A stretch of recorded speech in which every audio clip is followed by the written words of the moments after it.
una pequeña, una pequeña presentación. Soy ingeniero eléctrico, poseo una maestría en ingeniería eléctrica y actualmente estoy cursando el doctorado.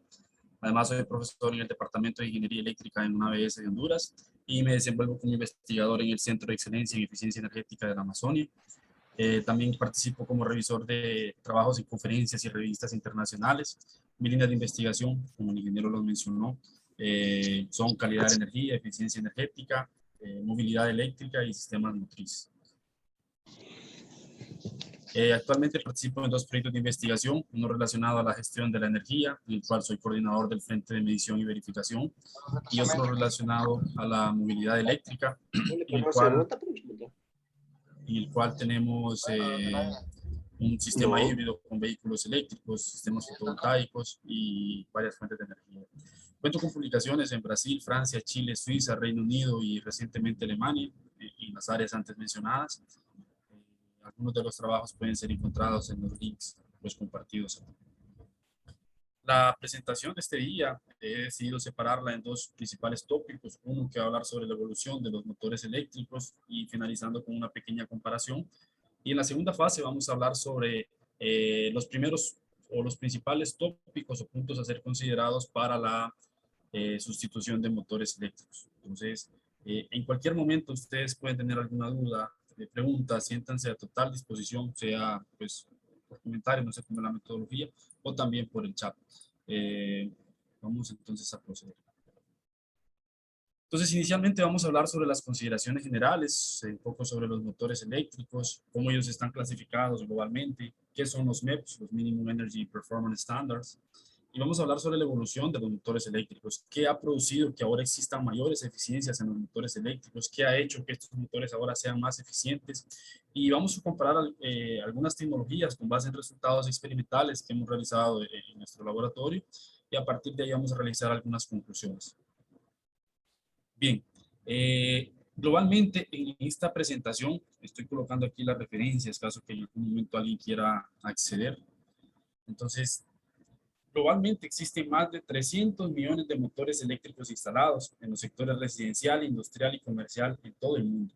Y eso representa aproximadamente el 53% del consumo eléctrico global.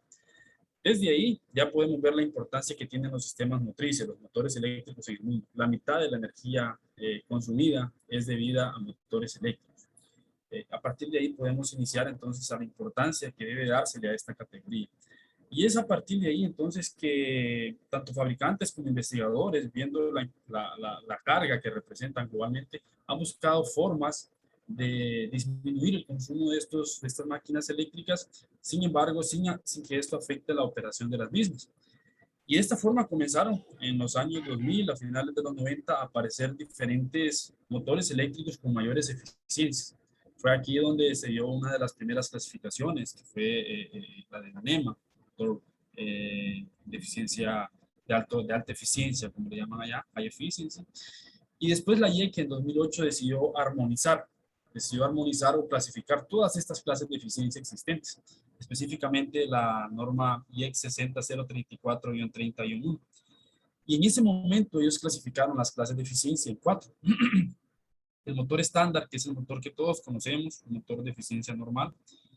El motor de alta eficiencia o el High Efficiency Motor, que es el motor clase IE2. IE significa International Efficiency. El motor de eficiencia Premium y el motor de eficiencia Super Premium. Se espera que en la próxima edición de esta norma sea definida la clase de eficiencia IE5, que va a ser llamada la eficiencia Ultra Premium. Ya existen, de hecho, algunas propuestas comerciales de muchos fabricantes que dicen alcanzan esta eficiencia. Otras clasificaciones, como les mencionaba, esto puede variar de cada país. Tenemos la clasificación de la IEC, IE1, IE2, IE3, IE4, que acabamos de ver. Similares en la NEMA, el motor de eficiencia estándar, el high Efficiency, el Premium Efficiency y el Super Premium Efficiency, que sería el equivalente al motor clase I4. En el caso de Brasil, aquí han utilizado también la misma nomenclatura, IR2, IR3 e IR4 para cada una de las clases de eficiencia. Entonces, a partir de estas clases de eficiencia, los motores consumen menos para una determinada actividad, para una determinada característica. Esta gráfica que yo les presento aquí eh, es el consumo que tenían los motores eléctricos desde el año 2000 hasta el 2017. Podemos ver cuatro clases de eficiencia. La eficiencia clase IE3, la eficiencia de premium que decíamos, que ha comenzado a incrementar en los últimos años, la eficiencia, la alta eficiencia, que tuvo unos pequeños incrementos y que ahora representa un mayor porcentaje, el motor de eficiencia estándar, que es el que podemos ver aquí, y el motor clase IE0. Si ustedes se fijan aquí, yo no les mencioné el motor clase IE0. ¿Por qué? Eh, Esto es como las clases de eficiencia, cuando definen en estas normas, ellos definen, bueno, la clase de eficiencia 1, IE1 va a ser 86%, digamos. Y cualquier motor que alcance para una determinada potencia y una determinada frecuencia, esta potencia va a ser IE1. Si no la alcanza, no va a ser IE1. Entonces, todos los motores que no alcanzaron la eficiencia IE1, que fue definida, fueron clasificados como motores clase IE0 y también llamados de motores no regulamentados. O sea, no hay una regulación con relación a la eficiencia de estos motores. ¿Por qué? En un inicio, la eficiencia energética no era una prioridad. Todos sabemos que la eficiencia energética ha tomado ahora un mayor interés, dados las altas emisiones de CO2, el calentamiento global, y es algo realmente importante. Sin embargo, todavía podemos ver cómo existe una gran cantidad de motores que no son eficientes instalados en las industrias. Vamos a hablar sobre esto más adelante. Los motores clase IE0, entonces, y los que son motores no regulamentados, y los motores clase IE1 representan aproximadamente el 60% del consumo eléctrico global. Ahora imagínense que yo sustituyo estos motores todos por motores de eficiencia super premium o eficiencia premium. Las economías van a ser muy, muy considerables. Y esto de la sustitución es un hecho que debe ser considerado. Anualmente se estima que alrededor de 30 millones de nuevos motores son vendidos globalmente. 30 millones de nuevos motores son vendidos globalmente. Y muchas veces alguien va a comprar un motor y da una falta de asesoría, dado determinados problemas, compran el más barato sin saber que el costo inicial del motor representa menos del 3% del consumo o del gasto económico que va a representar el motor a lo largo de su vida útil. Esto también lo vamos a ampliar más adelante. Bien, y es así como entonces surgieron los Minimum Energy Performance Standards. ¿Qué son los MEPS? Los MEPS son normas que establecen un piso para cada clase de eficiencia y que pueden ser vendidos en un determinado mercado. Entonces, esto es una regulamentación que los países adoptan y que es un proceso iterativo. En este caso, los especialistas, el departamento, la Secretaría de Energía, analizan la realidad nacional, si existen o no fabricantes de motores eléctricos, también deben de ser considerados, definen los objetivos de economía de energía, de CO2, y entre otras cosas ellos consideran normas internacionales, como pasó por ejemplo en el caso de Brasil, adaptaron esta norma IE, le pusieron IR, que sería rendimiento, eficiencia. Datos de referencia del mercado de motores eléctricos, qué cantidad tenemos de cada motor eléctrico, cómo están las industrias, qué se prefiere, así como las informaciones sobre las tarifas de emisión, históricos, de consumo y la eficiencia proyectada. Todos esos factores se analizan para definir estas nuevas clases de eficiencia. Otros aspectos importantes que también son analizados son el impacto energético, económico y ambiental. Si existen, por ejemplo, fabricantes, normalmente lo que se hace es que se coloca una clase de eficiencia IE2 con un cronograma para pasar a la clase IE3, porque el fabricante va a decir, bueno, yo tengo una determinada producción, esto causa una determinada discusión, ¿verdad? Los vendedores, ellos dicen, no, tenemos un stock de tantos motores de eficiencia estándar, no es posible que lo pongan ahí porque lo vamos a perder. Este es un proceso gradual. Y los países principalmente que no tienen fabricantes pueden ya colocar un motor, una clase de eficiencia IE3, porque usted va a decir, bueno, no vamos a comprar un motor con clase de eficiencia menor que la IE3. Y a partir de eso, los fabricantes y los usuarios están de alguna forma obligados a comprar motores de alta eficiencia, ¿sí? Al final, un monitoramiento, la verificación que es tan importante y la fiscalización deben ser construidos para garantizar el éxito de los Minimum Energy Performance Standards. ¿Cómo están los MEPs en el mundo? Esta es una actualización de pues, del año pasado, si no estoy equivocado. Aquí están las clases de eficiencia. En blanco significa que no hay información. En azul, que está en desenvolvimiento. En el caso de Bolivia, podemos ver que están en fase de desenvolvimiento. No sé si ya fue aprobada, de hecho, la clase mínima de eficiencia. En amarillo, los países en los cuales es obligatoria la clase de eficiencia I1. En verde claro, ¿cuál es obligatoria la clase de eficiencia IE2? China, imagínense, China todavía es IE2. China es el mayor responsable del consumo eléctrico de motores eléctricos en el mundo. Ellos deberían de estar en la cabeza, dado la industrialización que tiene ese país, ¿verdad? Estados Unidos, toda América del Norte, la verdad, Colombia, Brasil y Europa, ellos ya tienen motores clases IE3 como obligatorio, tanto que Europa para 2023, si no estoy equivocado, va a tener la obligación de comprar solo motores clases IE4, que sería el motor de eficiencia super premium. Motor de eficiencia super premium. Entonces, por ejemplo, tomando como referencia el caso de Brasil, inicialmente el motor de eficiencia estándar fue permitido hasta el año 2009. Luego el motor clase IE2 o IR2, que sería el motor de alta eficiencia, fue permitido hasta 2019. Y a partir de agosto de 2019 se prohibió la fabricación de motores clases menores a IE3, solo IE3 para adelante. Y a partir de marzo de 2020, como les mencionaba, es un proceso gradual. La comercialización de motores con clases de eficiencia menores a la IE3 fue prohibido, no está más permitido. Y los próximos pasos es, obviamente, pasar al motor de eficiencia super premium y el motor de eficiencia ultra premium, que son clases de eficiencia mayores. ¿Y qué define entonces la clase de eficiencia de estos motores? Valga la redundancia, la eficiencia. ¿Y qué es la eficiencia? La eficiencia es la relación entre la potencia de salida versus la potencia de entrada. Siendo que la potencia de salida va a ser la potencia de entrada menos todas las pérdidas que ocurren en el proceso de conversión. Estas pérdidas pueden ser clasificadas en varios tipos. Tenemos dentro del proceso de conversión las pérdidas en el estator, las pérdidas que corresponden a los devanados del estator, las pérdidas en el cobre, las pérdidas en el rotor que corresponden a las barras que tenemos en el rotor, las pérdidas en el núcleo, también llamadas de una forma pérdidas magnéticas, pueden estar tanto en el estator cuanto en el rotor. Tenemos las pérdidas de fricción y rozamiento, que estas pues de alguna forma permanecen constantes siempre y cuando el voltaje y la frecuencia permanezcan constantes. Y tenemos las pérdidas dispersas, esas pérdidas que siempre están ahí. También estas pérdidas varían de acuerdo al porcentaje de carga. Tenemos que las pérdidas de Joule, por ejemplo, son el producto de R por I cuadrado. Si la corriente incrementa, también van a incrementar las pérdidas. En cuanto a las pérdidas en el núcleo y las pérdidas dispersas, ellas de fricción y rozamiento, disculpen, permanecen casi constantes siempre y cuando el voltaje y la frecuencia permanezcan constantes.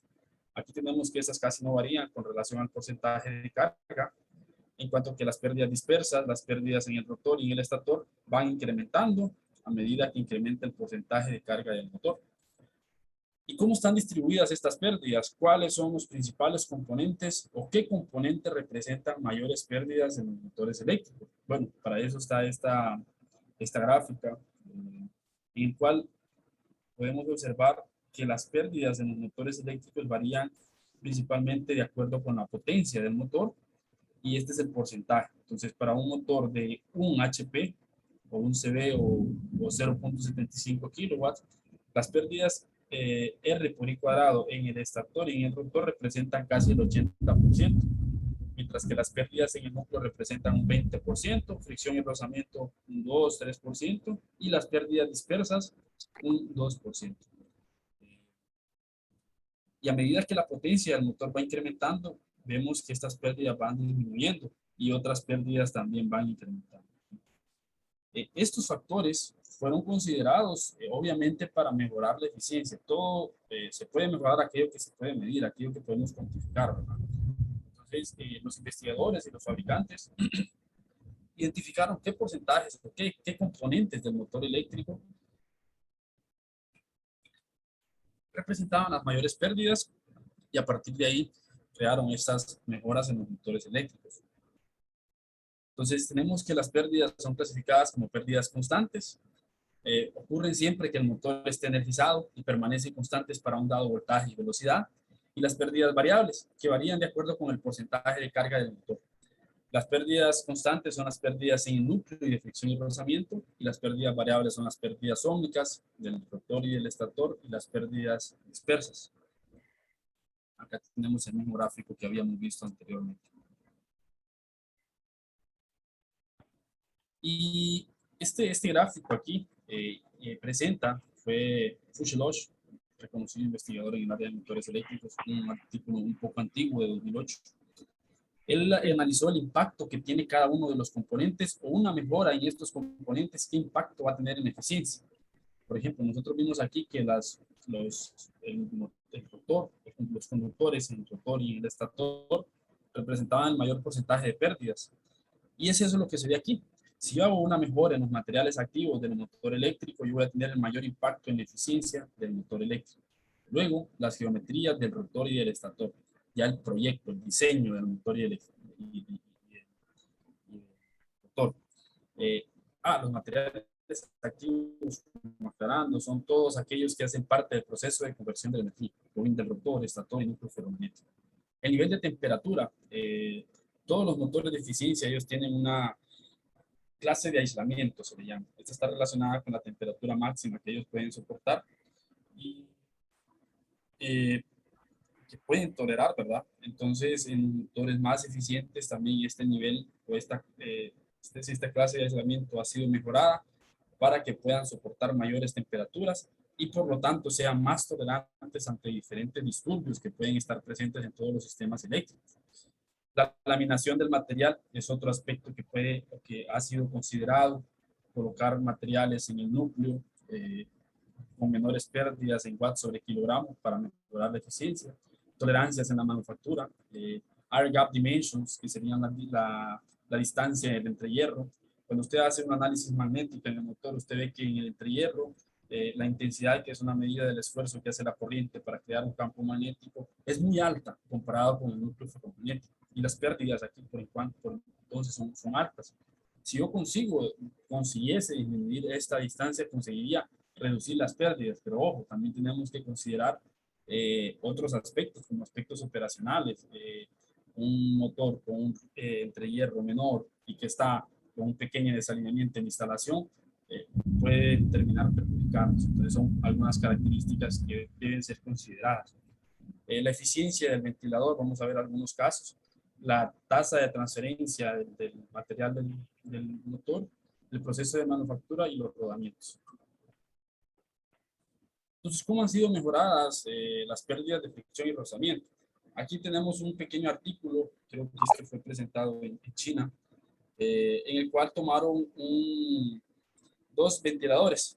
Tenemos dos ventiladores aquí y compararon la eficiencia, el incremento de la eficiencia al sustituir el ventilador para el mismo motor. Si se ven, pueden ver que son de diferente diámetro. Para el caso, entonces, para este ventilador 2, la eficiencia pasó de 85.2 a 87.8. Es decir, disminuimos estas pérdidas de fricción y rozamiento. Pero, ¿qué pasa si yo disminuyo el tamaño del ventilador? La capacidad o el enfriamiento del motor que va a tener también va a ser peor. Y esto es lo que pasó aquí. El incremento en la temperatura para este ventilador era de 30 grados, pero para este era de 35 grados, lo que me da entonces mayores temperaturas operacionales, ¿verdad? Eso también debe ser considerado. Otras mejoras en la parte de la fricción y rozamiento fueron los autores en uno, Fernando Ferreira, presentaron una comparación entre 6 rodamientos de 5 fabricantes diferentes y observaron que se puede lograr una reducción entre el 40 y 70% gracias a las varias características de los nuevos rodamientos, como la geometría interna de las pistas de rodadura, el tipo de grasa, el material polimérico de la jaula, entre otras características. Las pérdidas en el núcleo ferromagnético también han sido mejoradas con utilización de materiales que usen o que presenten menores pérdidas en watts sobre kilogramo. En general, antiguamente se utilizaban dos tipos de acero para las máquinas eléctricas. Uno era el M450A y el M850A. 4C4 significa las pérdidas en watts sobre kilogramo. El 50 significa el grosor de la laminación. Entonces, M450A significa que tenemos pérdidas inespecíficas del hierro de 4 watts por kilogramo de peso del motor o del núcleo. Y el segundo indica el grosor de la laminación. Entonces, acá ya tenemos que el grosor era de 0.5 milímetros. Estas pérdidas entonces han sido reducidas considerando materiales de chapa magnética con modelos M270. Pasa de 400 para 200 para, para 2.7 watts sobre kilogramos. Aquí creo que sería 2. Entonces resulta una disminución entre el 70 y el 35% con relación a estas otras mejoras. Y esto trae un incremento también en la eficiencia de los motores, ¿verdad? Eh, Otra ha sido también la mejora en los materiales activos, mayor cantidad en el cobre del motor, también mejoras en la estructura o en el diagrama del bobinado. Este es un artículo que fue presentado en Europa, realmente me interesó mucho porque el autor parece que él trabajaba para una empresa de fabricación de motores y mostró en el artículo qué técnicas siguieron ellos para llevar los motores a la clase IE3. Una de ellas fue reemplazar el diagrama del devanado de bobina concéntrico por un diagrama de bobinas de compensación, lo que resultó en una disminución de casi un 8% en la resistencia inicial. Saben que la resistencia ya depende, entre otras características, de la longitud. Entonces, ellos consiguieron disminuir ese parámetro pasando de esta configuración para esta otra en motores más eficientes. También existen otras tecnologías en los sistemas eléctricos. Los fabricantes están, ¿cómo decirles? Con estas clases de eficiencia, cada vez que la IEC ella define una nueva clase de eficiencia, los fabricantes buscan llegar o adelantarse a esta clase de eficiencia porque quien tenga mayores eficiencias obviamente va a tener una ventaja en el mercado. Es por eso que nuevas tecnologías como ser el motor con motor de cobre han surgido o han sido nuevamente vueltas a ser utilizadas en investigación, buscando tener mayores eficiencias. Podemos ver aquí que el rotor, en este caso, las barras de él, ¿verdad? Son barras de cobre, a diferencia de las barras de aluminio que se utilizan normalmente.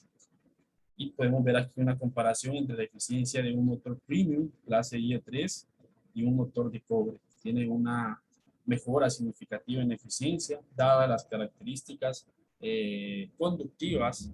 El cobre sabemos que es un mejor conductor al, con relación al aluminio, ¿verdad? Otras tecnologías, es decir, el motor de reductancia síncrona, tiene en este caso no presenta una jaula de ardilla, es una tecnología un poco inmadura, ¿verdad? Y no está siendo fabricado pues, comercialmente para la industria principalmente en algunos países, ¿verdad? Las ventajas son sincronismo. Sincronismo significa que no tenemos deslizamiento. Si no tenemos deslizamiento significa que no tendremos corrientes en el rotor y por lo tanto esas pérdidas no existirían en teoría, a pesar de que puedan existir ciertas pérdidas armónicas. Menor manutención y también mejoras térmicas, justamente por estos factores. Otras tecnologías, y esta es una sobre las cuales vamos a mostrar algunos resultados, es el motor de imanes permanentes. Constructivamente, este motor es igual a un motor de inducción convencional. Una de las pues, principales diferencias es que él presenta imanes en el rotor, los cuales pueden estar colocados en diferentes configuraciones, las cuales van a depender del fabricante. Entonces podemos tener un motor con imanes alrededor, un rotor con imanes aquí en esta configuración, otros los pueden poner aquí. Existen varios estudios comparando qué impacto tiene la colocación de los imanes dentro del rotor, si esta puede ser mejor, si yo puedo colocar otra aquí como en forma de cruz. Y existen configuraciones en las cuales se obtienen mayores eficiencias, pero que continúan siendo mínimas entre ellos. Otra característica de este motor de imanes permanentes es la velocidad síncrona. Síncrona, nuevamente decíamos que significa que no tendría un voltaje inducido en las barras una vez que se alcanza el sincronismo y por lo tanto las corrientes en el rotor en teoría no existirían, ¿verdad? Si no tengo corrientes en el rotor, las estas pérdidas de aquí las podemos disminuir drásticamente y esto va a hacer que la eficiencia de mi motor pueda incrementar. Una vez que yo consigo disminuir las pérdidas, también la temperatura del motor disminuye. Esto lo vamos a ver cómo realmente en este motor la temperatura operacional es menor. Y una vez que se alcanza el sincronismo, estos motores son más silenciosos, tienen un nivel de ruido mucho menor que sus predecesores, el motor clase IE3 y el motor IE2. Algunos desafíos que tienen estos motores, por otro lado, son dificultades para el arranque, principalmente cuando hay carga conectada, y tenemos otra desventaja que es un mayor contenido armónico. ¿Por qué dificultades para el arranque? Los imanes permanentes durante el arranque del motor, ellos crean un torque contrario, podemos verlo aquí, que al ser sumado con el torque de la jaula, este me resulta en un torque resultante un poco diferente, y eso se traduce durante el arranque del motor en mayores oscilaciones. Aquí yo tengo el gráfico del arranque de un motor clase IE3 sin imanes permanentes, la elevación durante el inicio hasta que llega al régimen permanente. En cuanto al motor de imanes permanentes presenta varias oscilaciones hasta que alcance el régimen permanente. Una forma de onda mucho más distorsionada. Podemos ver. Aquí podemos ver el gráfico del torque también. De un motor normal tiene una oscilación, pero rápido llega al estado permanente. En cuanto al motor de imanes permanentes, él presenta una o muchas oscilaciones. Y eso se consigue, es algo audible. Cuando nosotros colocábamos el motor de imanes permanentes, es algo de poco tiempo, pero él hace aquel esfuerzo, pum, pum, pum, pum, pum, pum, pum, pum, pum, hasta que alcance el sincronismo. Y eso es básicamente estas oscilaciones que se pueden observar para vencer este torque contrario. Y con todas estas mejoras, con todas estas eficiencias, se han alcanzado mejoras en los materiales y procesos, y hoy en día es posible encontrar motores de altas potencias, ¿verdad?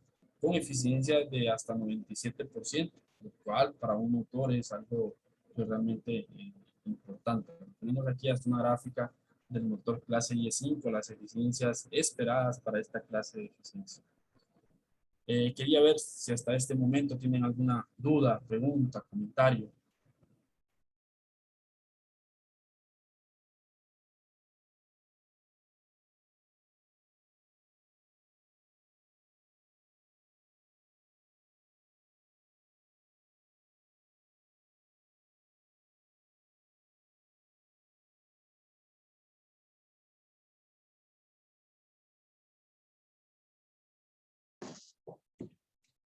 Perdón, ingeniero Muñoz, creo que se perdió el audio.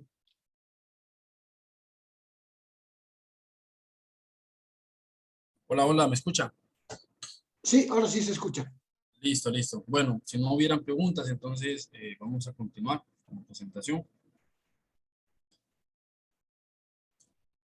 Vamos a mostrar ahora algunos resultados comparando estas clases de eficiencia. Eh, estos resultados han sido presentados aquí o han sido desarrollados aquí en el Centro de Excelencia en Eficiencia Energética de la Amazonia. Y para las pruebas hemos utilizado una fuente trifásica. Esta fuente, además de proveer pues un Está voltaje ideal. todos. Hola, hola, hola. Está Jaime Peña está. Hola, hola, ¿tiene dudas? Adelante, por favor, siga, continúe. Gracias. Ah, ok, listo. Entonces fue utilizada una fuente trifásica, la cual no solo puede generar un voltaje ideal, sino en ella podemos generar armónicos, desbalance de voltaje, variación de voltaje, diferentes tipos de disturbios, simulando condiciones que pueden ser aplicadas en los sistemas eléctricos. También fue utilizado un analizador de calidad de la energía para poder medir todos los parámetros en entrada del motor eléctrico. La carga fue simulada por medio de un freno de Foucault, el cual conseguimos regular o definir varios porcentajes de carga para determinado motor, y los motores eléctricos. En este caso se utilizaron motores eléctricos de 3 clases de eficiencia distinto: un motor clase IE2, el motor clase IE3 de eficiencia premium, alta eficiencia, eficiencia premium y eficiencia super premium, En este caso es un motor de imanes permanente o Line Star Permanent Magnet Motor. Entonces ya tenemos las tres tecnologías y vamos a intentar ver algunos de los resultados, cómo se comportan estos motores para las mismas condiciones de operación. Para poder realizar este estudio, entonces creamos una pequeña metodología. Inicialmente colocamos voltajes de alimentación en condiciones ideales. Hemos realizado algunos trabajos también con armónicos, desbalance de voltajes, variación de voltajes. Y todo esto ha sido aplicado a la banca de mediciones. A partir de ahí hemos utilizado este analizador de calidad para medir todos los parámetros de entrada del motor eléctrico, así como también poder medir, hacer capturas de imágenes termográficas de los motores en dos diferentes ángulos, una vista frontal, en la parte más caliente del motor, y otra vista lateral, en la cual podemos ver el motor eléctrico.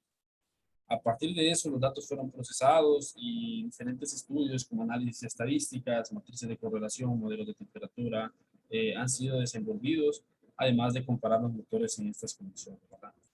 Vamos a ver entonces algunos de los resultados. En este caso vamos a presentar una comparación entre motores eléctricos clases IE2, IE3, IE4 en condiciones ideales de alimentación. Bien, y tenemos la corriente. Este gráfico aquí me muestra la corriente de los tres motores eléctricos. Podemos ver que el motor de menor eficiencia o el motor clase IE2 presenta corrientes de 2.72 amperios, en cuanto que el motor clase IE3 de 2.47 y el motor clase IE4 de 2.35 amperios. Esta corriente es considerablemente menor con relación a sus predecesores, y esto ya puede ser un indicativo de mejoras en la eficiencia del motor. ¿Por qué este motor de imanes permanentes trae menor consumo? ¿Por qué consume menos corriente con relación a nosotros? Sabemos que la corriente total, la corriente de entrada del motor, ella es la suma de dos componentes principales.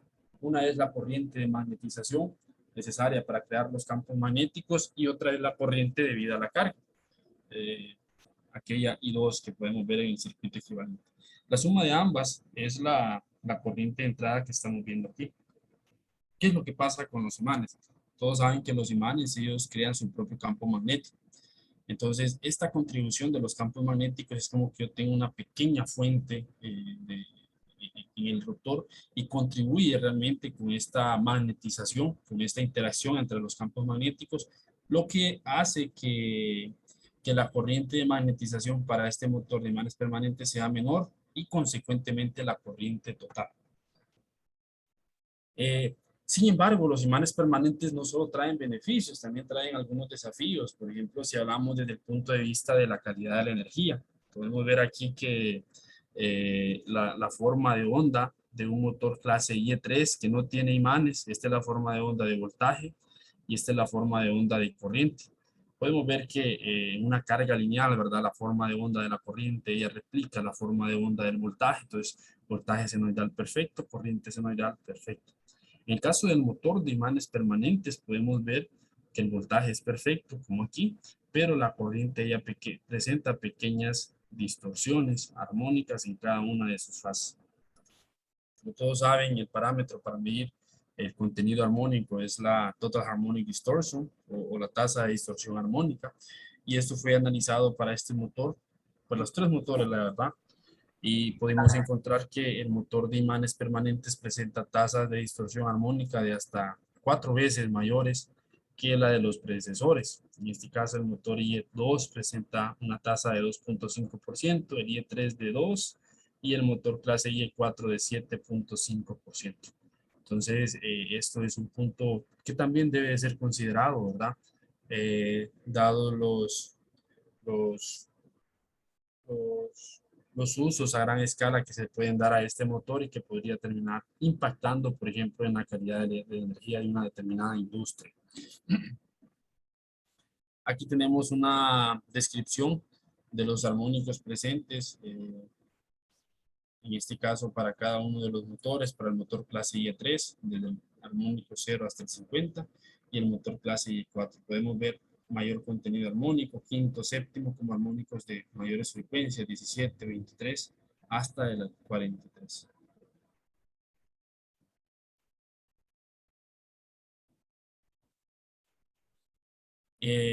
Otras informaciones para ese porcentaje de carga que fue utilizado. En este caso, el motor IE4 presentó un menor factor de potencia porque el porcentaje de carga que fue utilizado fue para este motor y este motor de imanes permanentes en este caso podía llevar mayores cargas para esa determinada potencia, algo fue muy interesante.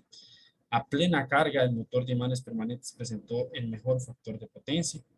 Con relación al consumo, con la potencia total, el motor de imanes permanentes también presenta menores consumos con relación a sus predecesores. Y con relación a la temperatura, tomamos imágenes termográficas de los motores, de los tres motores en las mismas condiciones y analizamos su temperatura. Podemos ver cómo el motor clase IE3 presentó las mayores temperaturas, el motor clase IE2 quedó en segundo lugar y las menores temperaturas fueron obtenidas para el motor de imanes permanentes. Entonces, esta es otra de las ventajas: menores temperaturas operacionales, se disminuye la carga térmica, ¿verdad? Entonces, vamos a revisar esa parte para, vamos a resaltar esa parte para este motor de imanes permanentes. Entonces, concluyendo esta primera presentación, mostró una visión general de los motores eléctricos. Hola, hola. Bien. $64,000.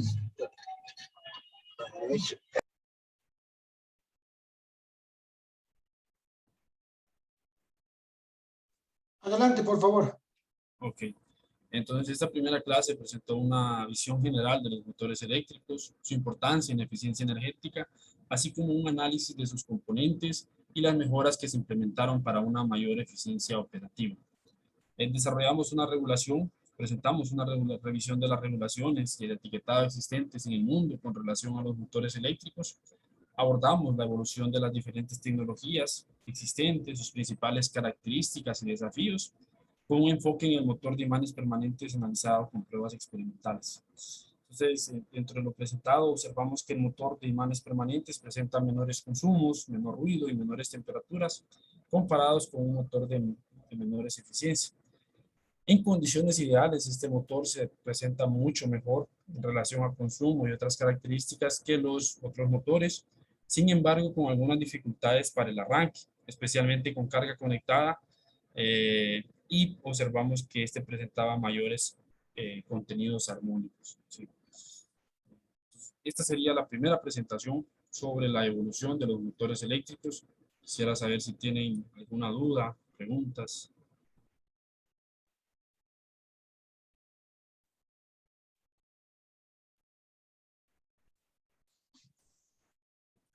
Estimados estudiantes, colegas, si tienen algunas consultas, alguna ampliación de algún tema en particular, por favor, sírvanse de realizarla.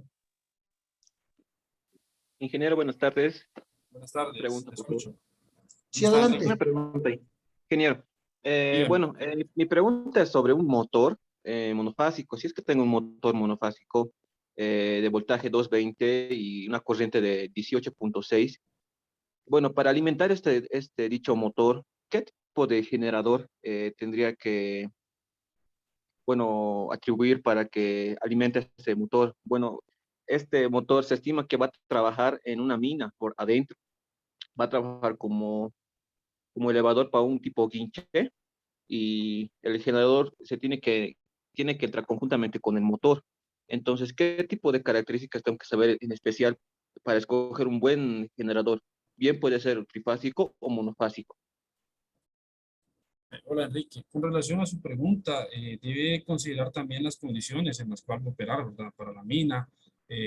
Con relación al generador, yo no podría pues, ayudarle con relación a las especificaciones, eh, pero idealmente debería de ser uno que consiga atender eh, esta variación, principalmente con la partida que pueda tener este motor durante el arranque, si no va a tener ningún tipo de, pues, de arranque suave o ningún dispositivo, y que pues, consiga llevar esta alimentación de él durante la partida, que sería la parte más difícil, y la otra serían las condiciones de instalación, ¿verdad?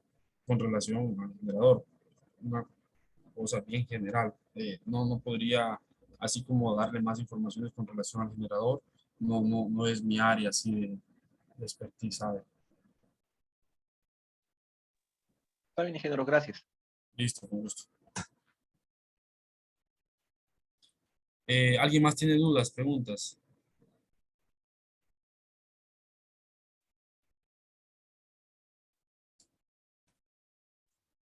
Y Inge, una preguntita para la especificación para un motor para aquí en Bolivia, ¿qué características principales se debería de tener en cuenta?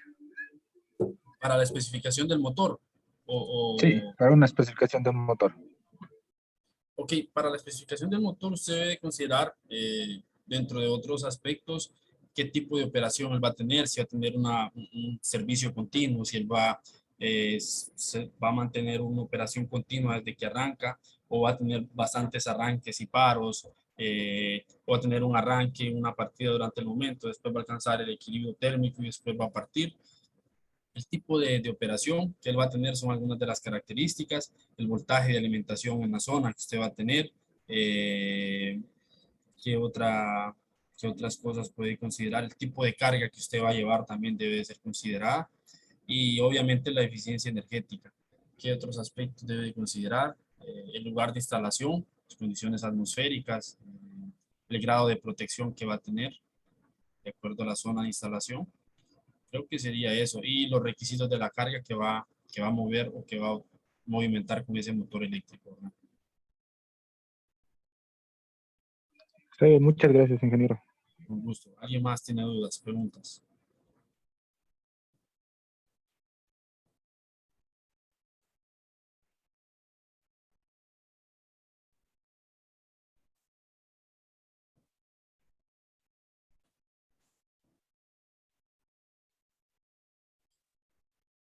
Bien, ingeniero, podemos continuar. Creo que Podemos continuar. Listo, ingeniero. Muchas gracias.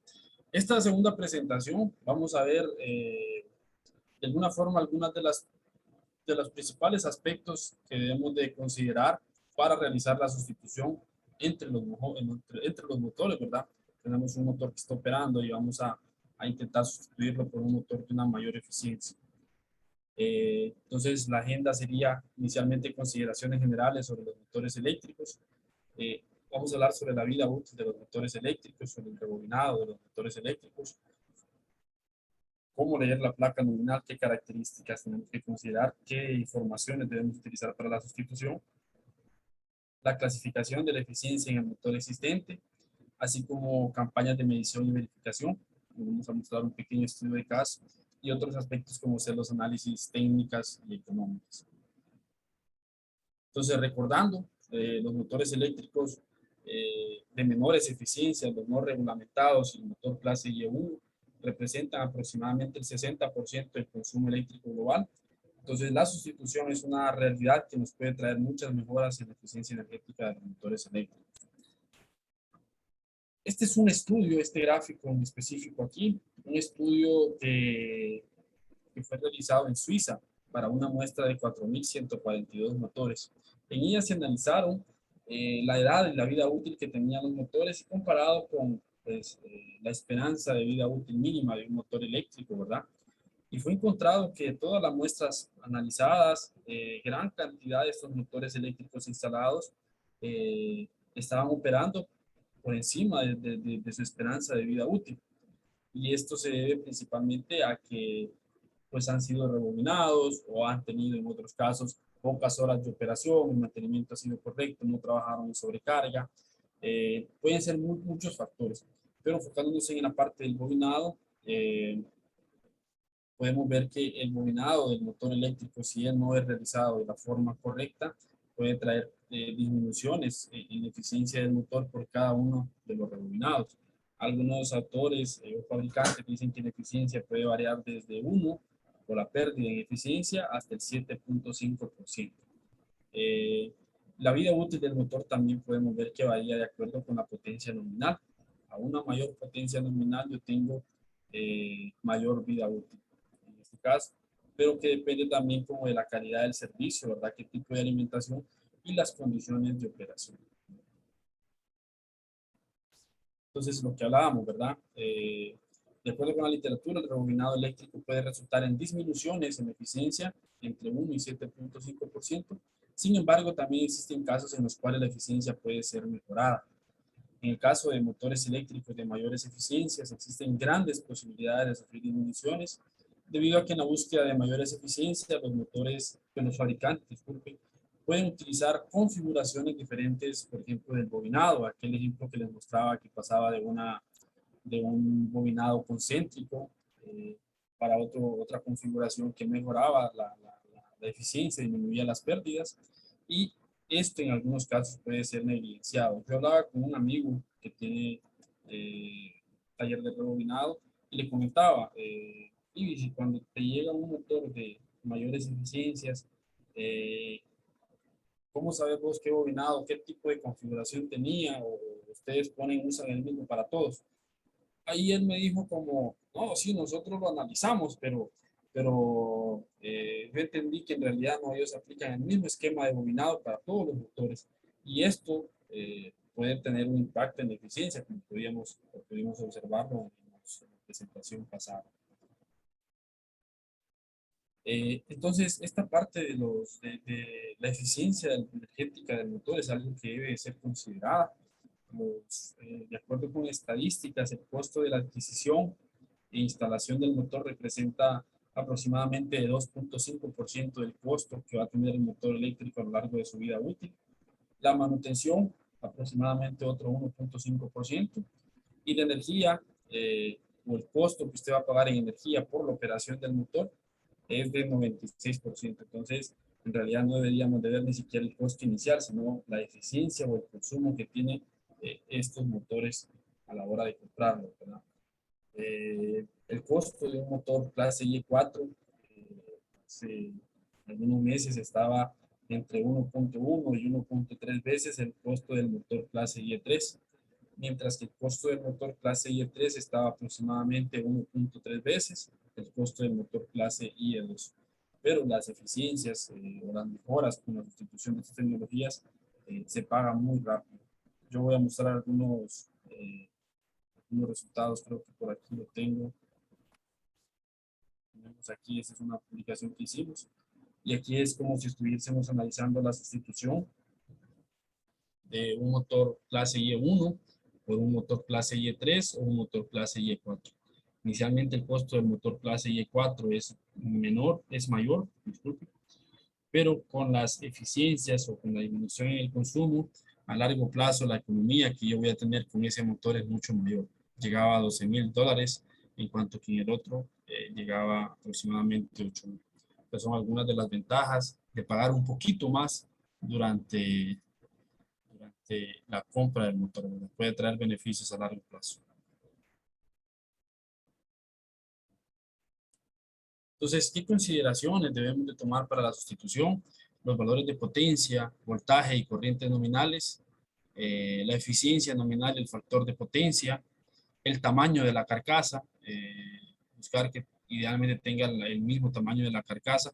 Normalmente todos los motores de diferentes clases de eficiencia, ellos están construidos para que tengan la misma carcasa, justamente visando la sustitución. Esto es lo que aparece aquí, el 90L. La eficiencia nominal del motor está por aquí, el factor de potencia, la clase de eficiencia, en este caso es un motor de alto rendimiento o de alta eficiencia. Si quisieran analizar o ver más detalles, esta presentación de YouTube tiene una interpretación muy detallada de cada una de las características de la placa. Entonces vamos a ver algunos ejemplos de placas nominales. Inicialmente vamos a comenzar por acá. Motor clase IE4. Ya me dice aquí IE4, de acuerdo con la International Electrotechnical Commission. El otro es el motor de eficiencia premium. Ya me dice en la placa que es un motor de eficiencia premium, IE3. El motor de alto rendimiento, ya me dice en la placa que es un motor de alto rendimiento. Esto debido a que, en este caso en Brasil, ya es una normativa que la placa del motor debe demostrar esas informaciones. Este aquí no me dice nada, entonces es un motor estándar. Vamos hasta verificar esto. Vamos a ver que se verifica con base en la eficiencia. Y este aquí sería un motor de clase IE0. ¿Por qué? No tiene ninguna información sobre eficiencia y ninguna información sobre factor de potencia. Esto es algo muy interesante porque no muestra básicamente nada. En ese momento ni siquiera era importante mostrar la eficiencia. ¿Cómo identificamos o cómo clasificamos la eficiencia del motor eléctrico? Podemos irnos a estas clases de eficiencia, estas tablas que la International Electrotechnical Commission nos da. Entonces, si tomamos, por ejemplo, este motor de 22 kilowatts, 30 HP, es un motor de alto rendimiento. Yo ya sé que es un motor clase Y2, pero vamos a verificar. La eficiencia de él es 93%. Entonces, 22 kilowatts, 4 polos, 60 Hz. Para ser clase IE3, la eficiencia de él debería de ser 93.6. Vemos que la eficiencia de la placa del motor es menor que la eficiencia que nos da la IEC. Entonces, este motor no es un motor clase IE3 porque no alcanza esta eficiencia. Entonces, si yo me voy al mismo motor para la clase IE2, acá yo veo que este sí alcanza y hasta supera la clase de eficiencia IE2. Entonces, este sería un motor clase IE2 porque supera la eficiencia, pero no alcanza a llegar a un motor clase IE3, no llega al 93.6. Entonces, aquí yo ya puedo clasificar o confirmar que este es un motor de alto rendimiento, de alta eficiencia o motor clase IE2. Espero todos lo hayan podido ver. Vamos a ver entonces ahora un pequeño estudio de caso, un sistema de bombeamiento de agua que fue analizado para que ustedes puedan ver algunas consideraciones.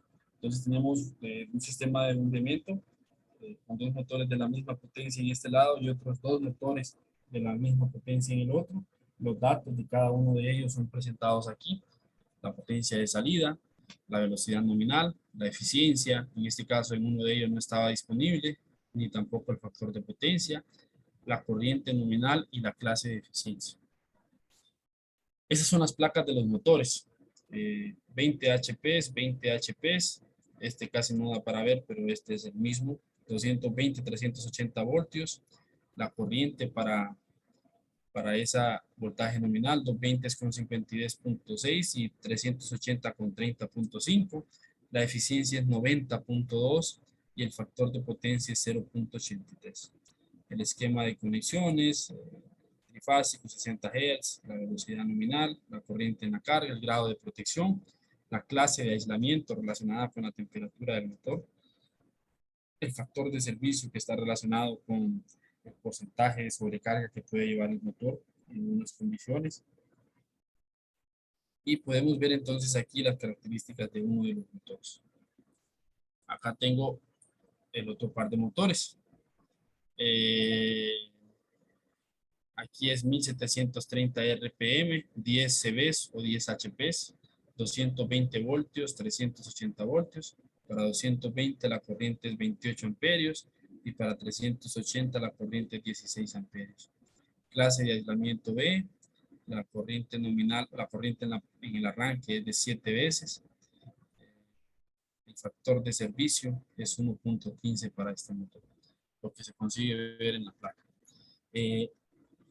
Uno no puede guiarse solo por la placa para sustituir el motor. No podemos decir, bueno, vamos a sustituir ese por otro motor de la misma potencia. Es bueno siempre realizar campañas de medición. Es bueno siempre realizar campañas de medición. De esta forma, algunas campañas de medición fueron realizadas en estos motores eléctricos para verificar cómo estaba no solo el consumo, la potencia que ellos estaban llevando, sino también otro tipo de disturbios, analizar la calidad de la energía que estaba siendo suministrada para ellos, visando dar una mejor solución.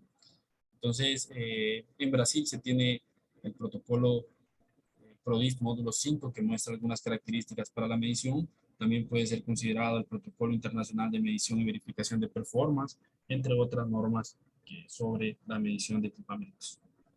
Pues fueron realizadas campañas de medición para cada sistema de bombeamiento. Tenemos los analizadores de calidad de la energía y vamos a analizar entonces los resultados que fueron obtenidos. Este es para el motor de 15 kilowatts o 20 HPs, sería este. Los resultados corresponden a este motor aquí. Entonces, la potencia de él es 15 kilowatts y la corriente, el voltaje de alimentación en este caso es 380 voltios. Entonces, la corriente a plena carga sería de 30.5 amperios. Podemos ver entonces que para este motor la potencia nominal era esta aquí. Tenemos un gráfico de cajas y muestra principalmente los puntos de potencia en los cuales se movió o varió la potencia durante cada uno de los días, durante un periodo de más de una semana. Y podemos ver que en algunos momentos estos motores operaron a porcentajes de carga mayores que la nominal. De esta forma, la potencia nominal del motor era 15 kilowatts, marcado en rojo, y llegó hasta valores de 20 kilowatts. El voltaje de alimentación en este caso también era 380 voltios, de acuerdo con la placa nominal. Y cuando fuimos a ver las mediciones, él estaba con voltaje de 420 voltios. Eso es 40 volts a más o mayores con relación al voltaje nominal. Esto debe tener un impacto en la presión y el consumo del motor eléctrico. Con relación a las corrientes, habíamos visto que la corriente del motor era de 30.5 amperios y en este caso tenemos que llegó hasta valores de 35 o 36 amperios en los casos máximos. El factor de potencia en este caso presentó valores buenos, valores considerables y próximos a los valores de placa nominal. Después de las campañas de medición, obviamente se realiza el análisis de estos datos, que es lo que está siendo presentado, y se realizan algunas consideraciones. Entonces, ¿qué consideraciones podemos observar? El motor funciona por encima de su potencia nominal, 20 kilowatts, y corrientes nominales de 36 amperios. El motor, este motor está operando con sobrecarga, ¿verdad? El motor está funcionando a voltajes superiores a nominal, a 380 y está operando a 420 volts. El motor funciona con un desequilibrio de tensión o de voltaje menor a 1%. Ya vamos a ver la importancia de esto. Y el factor de potencias tiene valores acordes con su placa nominal. Otra característica que no está presentada aquí fue que el ciclo de funcionamiento de él era con bastantes paradas y arranques, principalmente debido al esquema de accionamiento que tenía ese sistema de bombeo. Bueno, vamos a analizar entonces un poco los disturbios. Vamos a comenzar analizando esta variación del voltaje que podemos observar aquí. La NEMA y la IEC ambas concuerdan en que los motores deben o solicitan a los fabricantes deben operar satisfactoriamente en el rango de voltaje de más o menos 10%. La IEC, por otro lado, ella también define una zona A que es más o menos 5%. Esto tanto en voltaje como en frecuencia. ¿Qué es lo que significa? Ellos dicen que el motor debe operar satisfactoriamente en estas dos condiciones. Sin embargo, satisfactoriamente no significa lo ideal. Así como hay una desviación en el voltaje, puede haber una desviación en la eficiencia, en el factor de potencia, en el consumo, y que puede traducirse en algunas desviaciones, por ejemplo, en el periodo de retorno o en otras características del motor. En este caso, el voltaje medido máximo, que era 420, corresponde al 110% del voltaje nominal del motor, casi en el límite. Entonces, a partir de ahí, el motor en algunas condiciones no está operando satisfactoriamente. Deben analizarse también las causas de esos disturbios. Puede ser una condición temporal. En este caso fue observado que era debido a la pandemia, había poca carga conectada. Entonces se recomendó disminuir el tap del transformador para reducir este voltaje en entrada hasta valores más próximos al nominal. Fueron algunas de las consideraciones que fueron realizadas. Con motivación de este trabajo, enviamos un resumen a la mayor conferencia de motores eléctricos en el mundo, el IMOTS, pues ser en Stuttgart, Alemania, y fue aceptada. Vamos a mostrar el estudio de caso sobre esto. A partir de eso, nosotros realizamos algunas campañas de medición en nuestro laboratorio con las 3 clases de eficiencia que tenemos y estamos analizando y escribiendo los resultados para su posterior publicación. Esperemos que todo salga bien. Otras consideraciones, en este caso, el desbalance de voltaje que teníamos aquí, la fase A, B y C, podemos ver que era pequeño, bastante próximo en algunos momentos, pero este desbalance de voltaje también puede ser mayor en algunas otras regiones o en algunas otras características. pesar de que no era el caso aquí, también decidí colocar esta sección, que es cómo analizar el desbalance de voltaje. Muestro aquí un escenario crítico, voltaje de alimentación entre A y B para un motor de 220 volts, de 236, 228 y 218. Entonces, el voltaje de alimentación es 220, el más próximo es este, pero los otros están con sobrevoltaje, y no solo sobrevoltaje, sino que también están trabajando desbalanceados, están trabajando con un desbalance de voltaje. Diferentes métodos estándares son utilizados para medir o categorizar el nivel de desbalance de voltaje. Está la True Definition de la IEEE, está la definición de la NEMA, está la definición de la IEC. Investigadores discuten sobre la efectividad de cada uno de ellos. Algunos relatan que debe ser considerada no solo la magnitud de los voltajes, sino también el ángulo, porque el ángulo también influye en la operación del motor. Aquí yo muestro para ustedes la definición de la NEMA, que para mí es bastante práctica.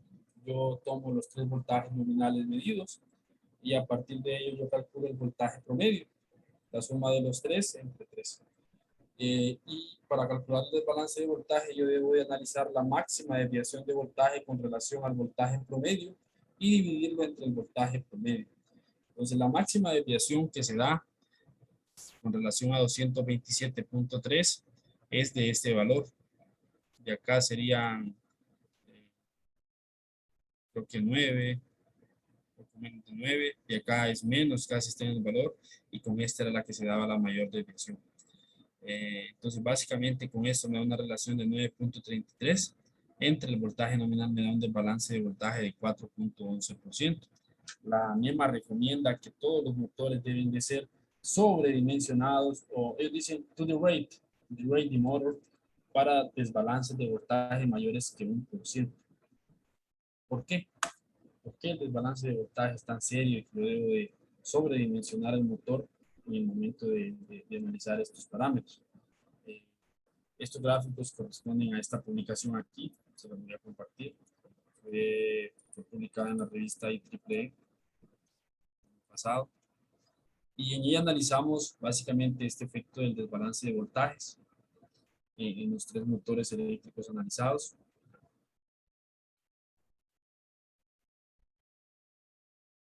Analizamos también factor de potencia, analizamos tasa de distorsión armónica, potencia total. Hicimos un análisis estadístico considerando matrices de correlación y después creamos algunos modelos de temperatura. Voy a volver a la presentación y después vamos a volver a esto. Con relación a la corriente, yo aquí tengo en los gráficos, estos puntos aquí corresponden a una condición ideal de alimentación, voltajes balanceados. Voltajes balanceados, entonces las corrientes también se manifiestan balanceadas.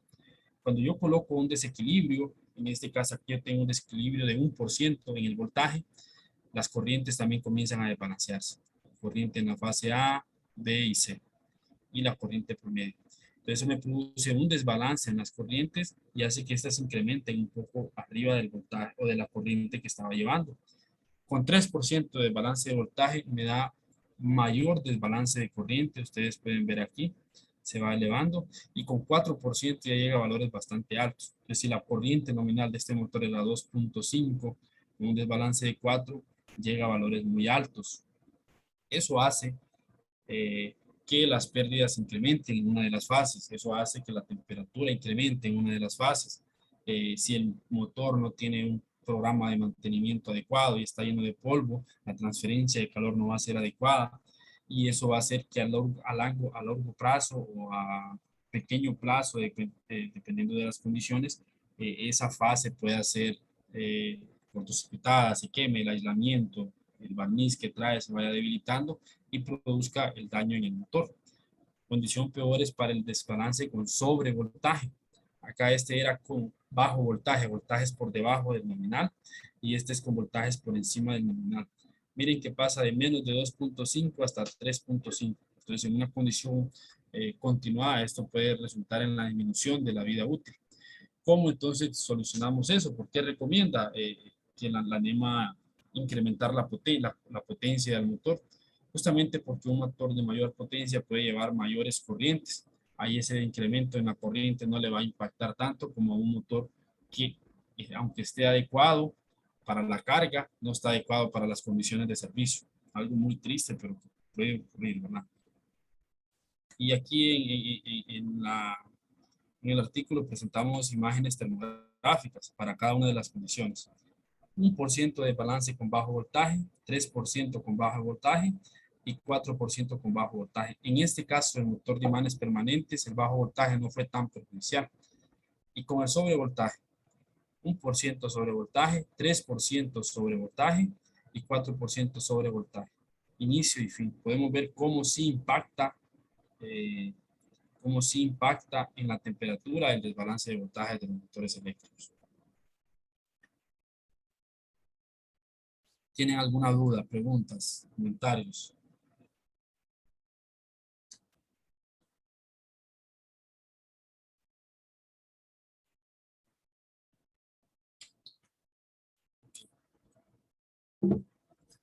Bueno, continuando entonces con el estudio de caso que estábamos haciendo, tenemos que este motor tenía 15 kilowatts. Yo me fui a la clase Y1 y para 15 kilowatts la eficiencia es 90.2. Entonces aquí es 89.5, entonces él supera la clase Y1. Vamos a ver si alcanza la clase Y2. Para hacer clase Y2 él debe tener una eficiencia de 91 y ese tiene 90.2. Entonces no llega a la clase Y2 y es clasificado como un motor clase Y1. Otro aspecto que es importante considerar, el motor ha sido rebobinado, cuánto tiempo tiene que estar ahí. Nosotros le preguntamos eh, a los operarios de ese lugar del sistema de bombeamiento. Esto es siempre importante conversar con ellos. Se le llama key person, personas claves. Le preguntamos cuándo fue la última vez que fue rebobinado, con qué frecuencia. Ayer nos comentó que mínimo había sido rebobinado ese motor unas 2 veces, como mínimo, y que el mantenimiento no era también tan frecuente, entonces eran una de las características que él nos mencionó.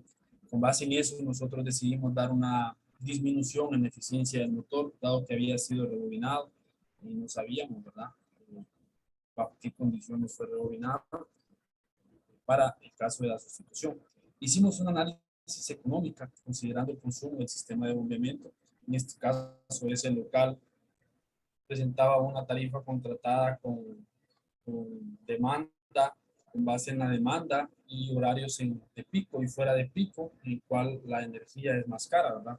En este caso, en el horario fuera de pico o de punta, como le dicen, la energía era 0.2867 y en el horario de punta 2.70, casi 10 veces mayor. Y ese horario de punta es desde las 18:30 hasta las 21 horas y 30, 3 horas. A partir de eso, nosotros extrapolamos el consumo para un mes y considerando la energía en el sistema de pico y fuera de pico, conseguimos estimar la factura o el consumo que representa ese sistema para el local donde estaba instalado. Consideramos la demanda máxima que representa todos los sistemas que tenían conectados para a partir de ahí poder estimar con mayor acuracia la economía que se va a tener. Entonces, el sistema representa un costo de 6.000 reales en impuestos y de 9.000 reales en impuestos, como pueden verlo aquí. Después sigue la selección del motor adecuado. Vimos que ese motor que era eh, de 15 kilowatts estaba operando a 20 kilowatts. La corriente que era 30.5 amperios estaba en 36 amperios. Estaba en 36 amperios. Entonces, para evitar esto, que eso termine afectando la vida útil del motor, nosotros analizamos qué porcentaje de carga representa eso. Esto es un punto importante. Todos los fabricantes, ellos representan o tienen en sus manuales curvas de desempeño. Uno no puede asumir que la corriente tiene un crecimiento lineal, porque no es así. Entonces, yo no puedo decir que para este motor, por ejemplo, 15 amperios corresponde al 50%. No corresponde a eso porque el crecimiento no es lineal. En este caso, 15 amperios, no sé dónde están los amperios, aquí creo que están por pero no me lo muestra. Entonces, en este caso, nosotros analizamos esta curva de desempeño. Les voy a mostrar, creo que lo tengo hasta abierto por aquí. Yo aquí tengo las curvas de desempeño de un motor eléctrico y acá ellos me dan básicamente los datos técnicos, ¿verdad? Potencia, número de polos, frecuencia, rotación, la eficiencia, el factor de potencia. Y yo me puedo ir a estas curvas de performance. Entonces puedo ver yo aquí la eficiencia del motor para diferentes porcentajes de carga, el factor de potencia, el deslizamiento, la corriente y en 220 y en 380. Voy a desactivar estas aquí, solo como para verificar. Entonces, para este motor en específico, por ejemplo, es de 30 HPs. Para este motor en específico, la corriente medida ya que era de 36 amperios es 78% de carga. Es un porcentaje de carga adecuado. Para el otro antiguo, eso representaba el 120%. Lamentablemente, la protección de sobrecarga no disparaba porque ella debe de operar de acuerdo con el factor de servicio. Normalmente, no sé con qué norma trabajan en Bolivia. Si fuese con el National Electrotechnical Code de Estados Unidos, es el 125%. Aquí en Brasil, la NBR 5410 recomienda, creo que es el 130% en relación a la corriente nominal. Entonces, este valor está por encima. Nosotros recomendamos sustituirlo por un motor de mayor potencia. Esto pues no es lo ideal, ¿verdad? Pero es mejor que tenga un mejor motor de mayor potencia, pero que no se queme, que no necesite ser rebobinado frecuentemente, a colocar un motor que va a trabajar con sobrecarga. Ahí para ese nuevo motor, es el gráfico que les mostré allá, ese porcentaje de carga o esa corriente representa aproximadamente el 78%. Entonces, de alguna forma vamos a incrementar la potencia. No es lo ideal, ¿verdad? Lo ideal es que el motor esté subdimensionado y que podamos colocar hasta un motor de menor potencia. Eso incrementaría todavía la eficiencia, pero pues no siempre es como se quiere, ¿verdad? Ahí en este caso fue recomendado eso. Ahí surge una nueva pregunta.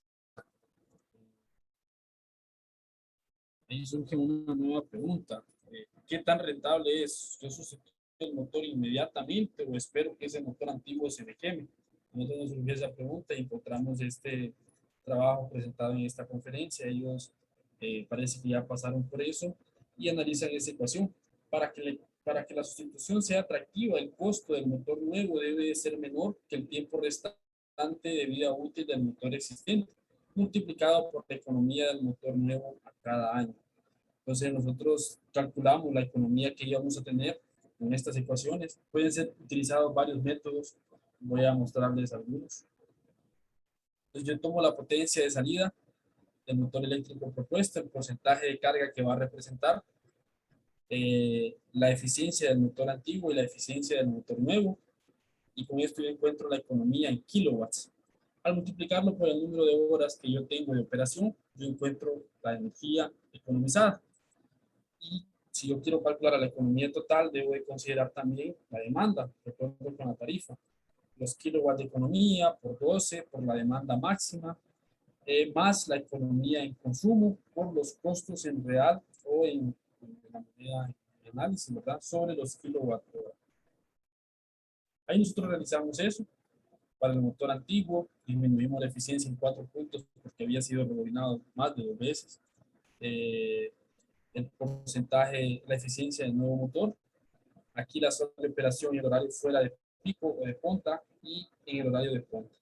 A partir de eso, la economía total. Y encontramos que con la sustitución del motor todavía incrementando la potencia, se trae una economía anual de 7,000 reales. El costo de los motores era de 12,000 reales, entonces para un motor daba 1.74 años, para dos 3.48 años. Entonces, si el tiempo hasta el próximo rebobinado ser mayor que 2 años o 1.75 años, la sustitución no sería rentable en ese momento y es mejor esperar que el motor dé algún problema para poder sustituirlo. Caso que el periodo sea menor, la sustitución es viable, con un payback de 4 años para los motores. Tenemos el gráfico realizado. Otros Otras alternativas que pueden ser utilizadas son otros que nos dan los fabricantes. La misma Beggy ella tiene una página, CMAS, que coloca CMAS y ya le va a aparecer.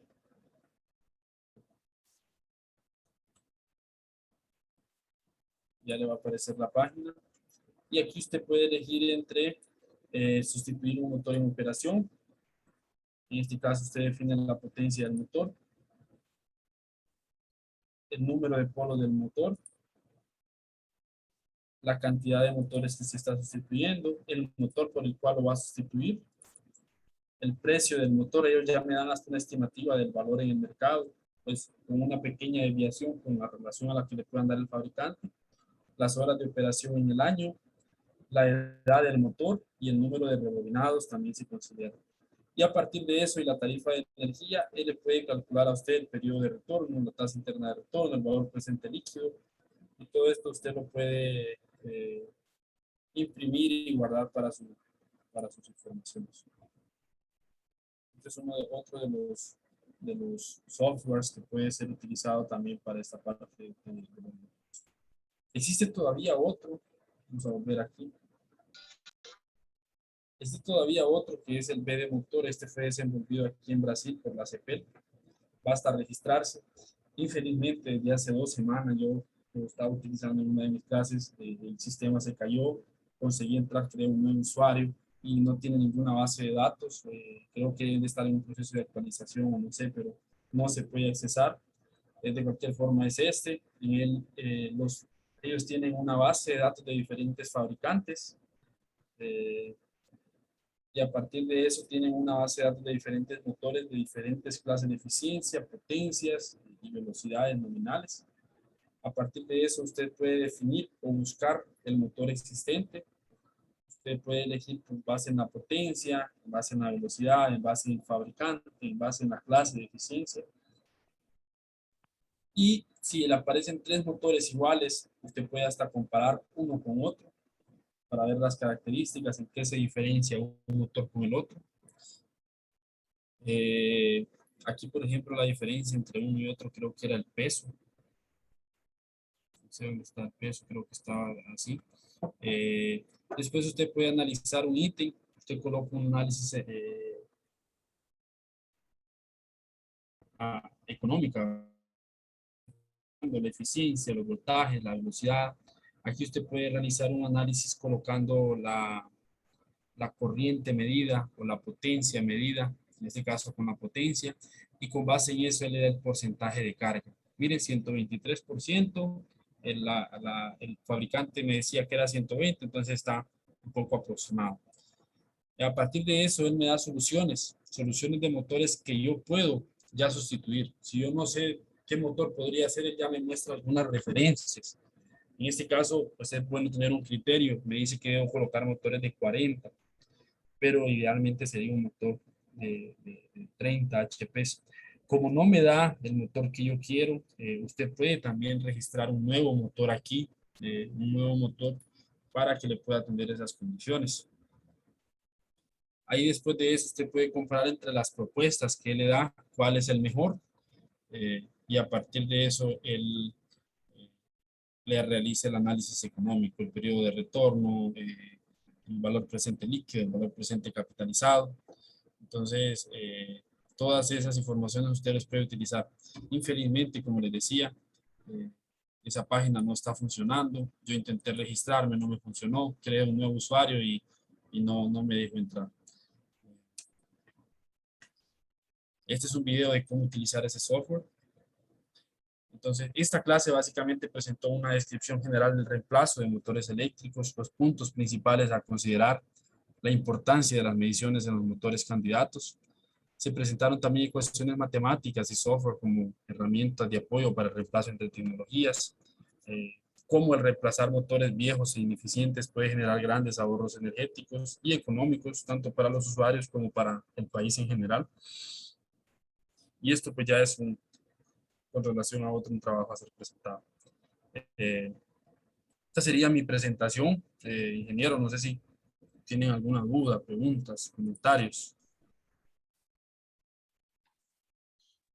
Ingeniero, agradecer nuevamente su brillante exposición y invitamos al público general, estudiantes, colegas, si tienen comentarios, consultas. Adelante, por favor.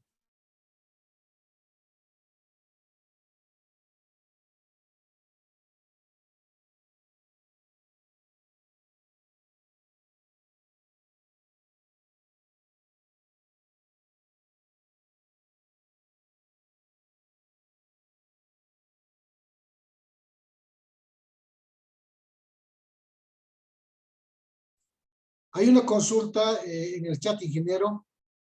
Pregunta, ¿cada cuánto tiempo se hace mantenimiento de motores? Ok, eso depende de los fabricantes. Normalmente esta se da en la placa. Deje de buscar por aquí. Placa del motor.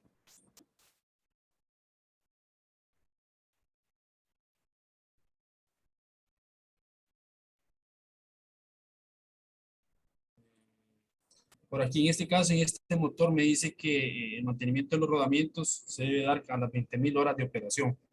Eso depende también de otras características, depende del tipo de aplicación en la cual esté. Si es un lugar, por ejemplo, donde haya mucho polvo, mucha poeira, las condiciones sean adversas, el mantenimiento debe ser realizado con menor tiempo.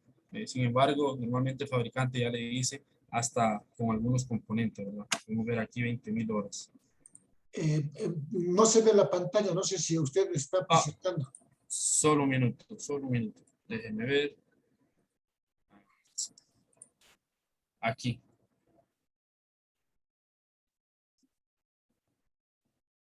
Aquí ya me dice para los rodamientos, por ejemplo, 18 gramos, 20.000 horas. Sin embargo, eso, como les decía, depende, ¿verdad? En algunos casos debe ser menos si está con mucho polvo el motor.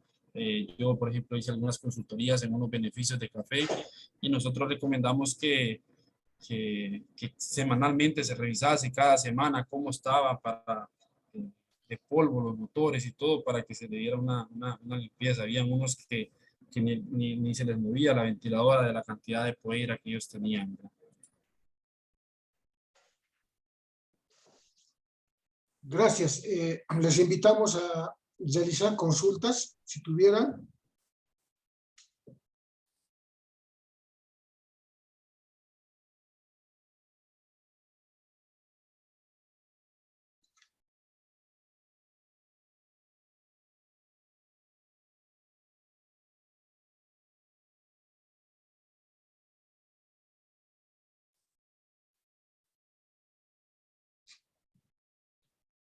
Bueno, ingeniero, agradeciendo nuevamente su gentil participación por esta exposición. Agradecemos nuevamente y queremos además reiterar nuestra invitación a los demás estudiantes, colegas. A las 4 de la tarde tenemos otra presentación con el mismo link. Muchas gracias nuevamente y estamos seguros que no será la única vez. Estaremos pues atentos para las siguientes oportunidades en este seminario internacional que sabemos será de mucho provecho para todos los estudiantes y público en general. Gracias, ingeniero Muñoz. Listo, con mucho gusto. Saludos y éxitos por allá. Gracias. Entonces, nuevamente reiteramos, el mismo link se utilizará para las 4 de la tarde. Están invitados a participar del seminario de un egresado de la carrera de Ingeniería Eléctrica que ya tiene el título de maestría en el tema de fotovoltaicos. Hasta las 16 horas entonces, estimados colegas estudiantes.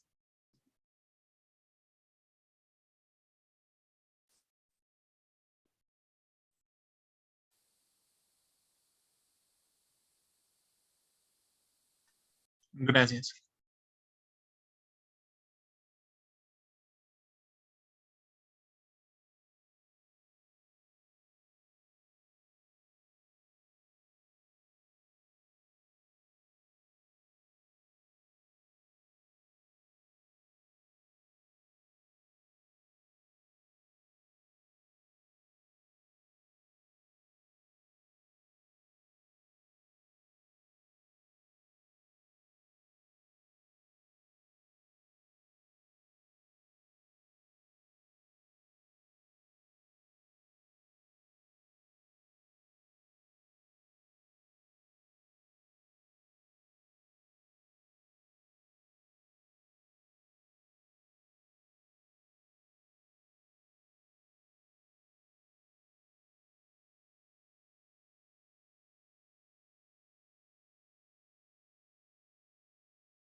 Hola.